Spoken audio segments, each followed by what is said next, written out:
Hello, Spacelanders. Bethesda's Starfield really is quite an achievement that Bethesda tells us took 25 long years to bring to maturity. So maybe it's no wonder that sometimes this game feels too grown up. In fact, here are my top 6 times when Starfield just felt like adulting in space. In no particular order, number 1 is telemarketing. We've been trying to contact you about your ship's extended warranty. Your warranty coverage has expired or is about to expire. That's right. This random encounter will allow you to have the incredible opportunity to purchase an extended warranty plan for your ship.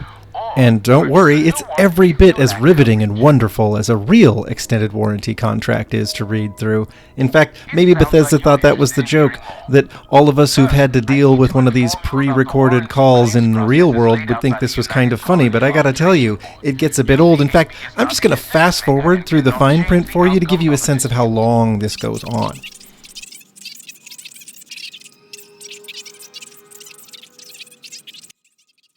This is tedious even at 4 times normal speed. And I sat through this whole conversation in a game where I was supposed to be having fun. Yeah. You know, Bethesda, I'm ready to make a decision because I can tell you exactly where I want you to shove your Platinum Power Plant Plus plan. Alliteration aside, I don't appreciate this aspect of the game. I want to be immersed. I just don't want to be immersed in extended warranty plan coverage. But saddle up, everybody, because number 2 on our list takes space adulting up a notch with insurance fraud. An insurance settlement. Irvin's employers got paid as compensation for sabotage. You know, it's a wonder they didn't promote our participation in a civil court insurance fraud trial more heavily in the trailers, because we spend a lot of in-game time on this. We go to a place and read some emails. All right, we've got some solid leads, it looks like. The employment contract and the hunting license at Town Hall. It's not much. Practically We meet with a lawyer, and even she is bored. Opening an old case is a higher burden of proof, I'm sure. And since this burden is on us, the players, we go read some more files and emails. Chemicals released by the mining process contaminated the ecology even before Irvin was tasked with removing the predators.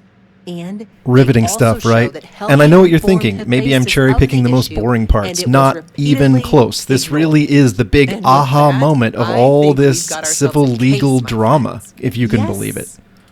But it's still likely to lose.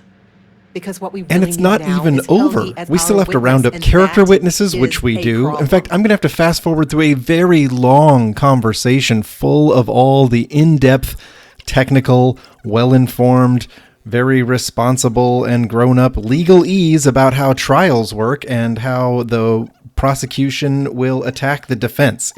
This is in the game. And in some ways, this has come to typify for me Starfield generally, that I'm so invested by this point, I keep playing it out, but Bethesda, being this grown up isn't fun. In fact, I think the Star Witness says it best. I don't want to get myself killed over a verdict that won't actually change anything. So no, I won't testify for you. Count Amen, me Helgi. out of your Bethesda, plans. you are adulting me right out of having any fun in this I'm going to view game. this as a win. Now it's time to hand the baton off to me. We'll be handing off the baton to space adulting item number 3 on our list, memorial services. This is Sam's memorial service, and to Bethesda's credit, they made it as awkward and existentially terrifying as any real memorial service I have ever been to. In fact, I even had to say something here. What am I supposed to say? And after I did fumble through my speech about Sam, I set about consoling Sam's grieving family and listening to all the other members of Constellation step up and say their piece about death. I had over 20 minutes of footage from this service, and all of it is heavy. I would come up with something to say, but I've got nothing. So instead, I thought I would quote something that gave me comfort a long time ago. But nothing anyone says is that comforting. I mean, what are they supposed to say?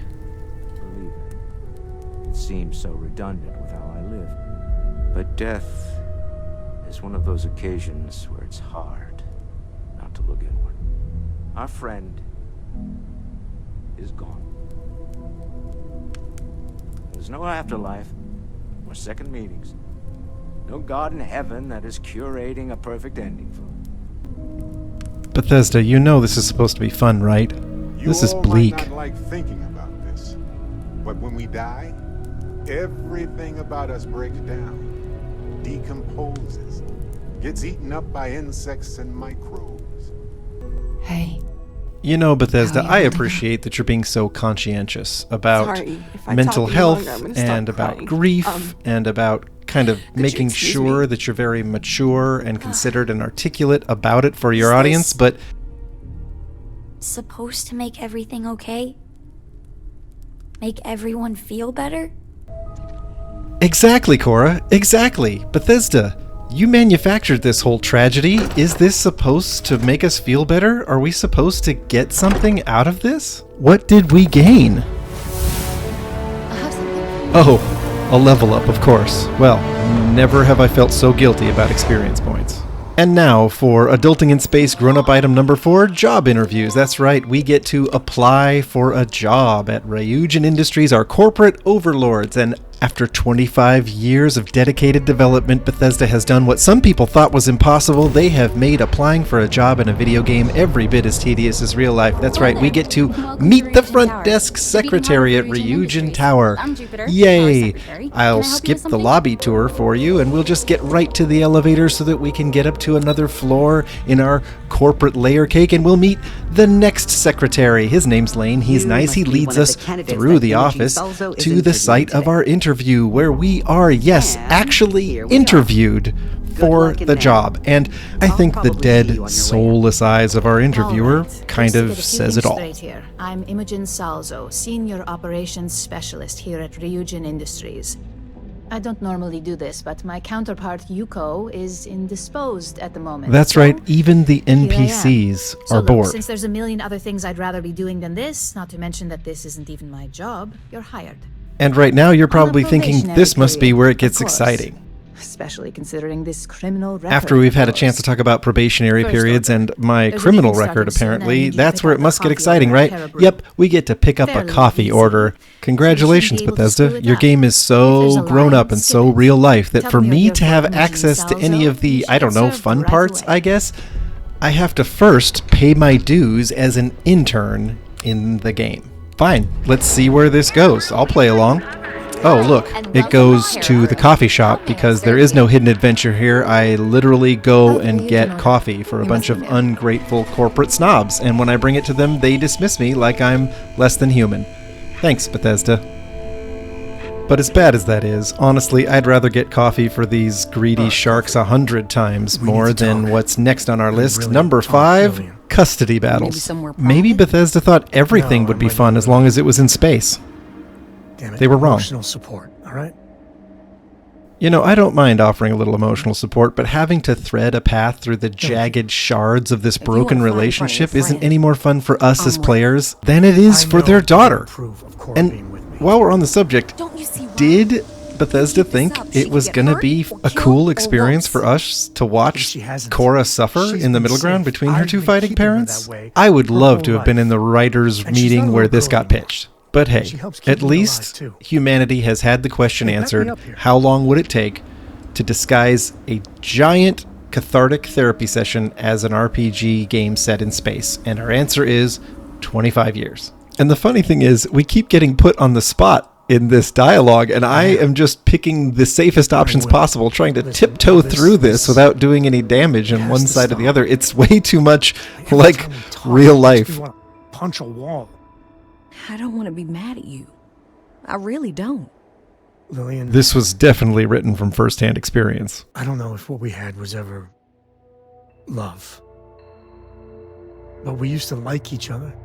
We need to get back. You know, this isn't terrible writing, and the upcoming release of the Fallout TV series has me thinking. I think if Starfield was going to be adapted into a screenplay, it would probably end up debuting on the Lifetime channel.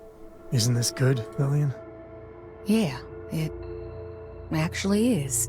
And bringing up number 6 on our list of times that Starfield was just way too grown up to be any fun, we have something I've railed on before, in-laws. When sending invitations to my daughter's wedding. Why exactly did Bethesda think we needed this kind of low-key passive aggressiveness in our virtual fantasy lives? To get to know your dear partner. I barely even know his name. Don't worry. I know how new in-laws can be. I'll try to work on her for you and Sarah. You and my Sarah. Thanks, Aja. That's considerate, but you shouldn't have to. Why is this even in the game? I think the takeaway from my top 6 list of times when Starfield was too grown up to be any fun is that Bethesda's just a victim of its own success. It got too good at making things accurately reflect the complicated, confusing, emotionally aware, tedious world of being a grown-up. So, go out there and have some fun, people, and like and subscribe to my channel so I can keep bringing you more content.